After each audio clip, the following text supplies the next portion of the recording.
Thank you for coming back to watch the second episode of This Is the Thing. I'm glad you guys enjoyed the first part of how I almost died the first time. And now this is the second part. So we're gonna get right into it. Peace. Once everyone was out of the car, people were getting out of their vehicles to see if we were okay. But my friend came over to me in a panic. This is when he told me the worst news other than this accident. Of course, him being 14, he didn't have a license. But on top of that, he had been drinking. What? Are you serious? Nigga! The cop showed up to the scene. The first question was, who was driving? So I decided, seeing that I was older, sober, and had a license, I would say I was driving. Real quick, totally forgot one thing. The reason why my homeboy was drinking at 14, that's another story for another day. But yeah, he was out here drinking at 14.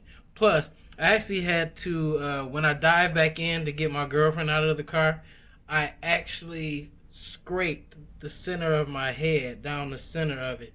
So I was bleeding profusely out of my head. The police officer actually said, you know you're bleeding, right? And I actually had to go to the hospital, and I went in an ambulance and all that stuff. So it was crazy. But yeah, forgot to put that little tidbit in there. But anyways, so back to our regular scheduled program. Yeah, I took the rap. Plus, I had to go to the hospital that night to get 5 staples in my head. Once I woke up in the hospital, I was handcuffed to the bed. I asked the cop what was going on. He said he needed me to sign the ticket and I would be free to go, and I had to go to court within the week. I looked over the ticket. The list of infractions was longer than a list to Santa Claus. On this ticket was speeding, reckless driving, careless driving, impeding traffic, endangerment of lives, destruction of city property, driving without a proof of insurance, and no registration. Oh my God.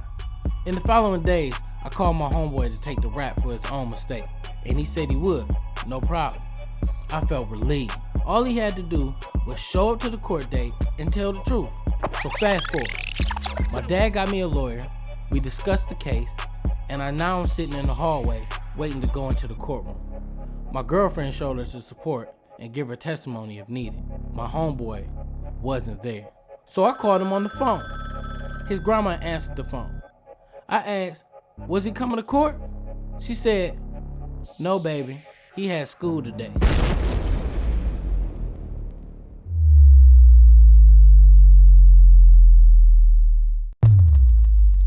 What? School? School? She hung up. So I sat in the hallway as my lawyer goes into the court to talk to the judge. I knew I was screwed. So my lawyer comes out the courtroom, and this is what he says to me. Nah, just kidding. He came out and told me that they threw my case out and I was free to go. I just had to pay the court costs. To this day, I still don't know what my lawyer did, but I never heard about this again. So this is the thing. Take responsibility for your actions and your actions alone, because not everybody will have your back like you do theirs. Oh yeah, and respect your parents.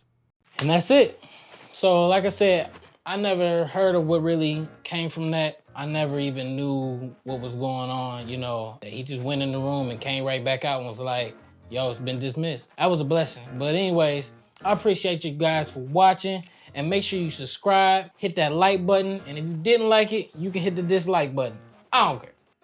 But make sure you guys leave a comment in the bottom. I want to talk to you guys. I want to make sure I reply to everybody that's left a comment at the bottom. Yeah, you know, make sure you subscribe. Subscribe. So, peace.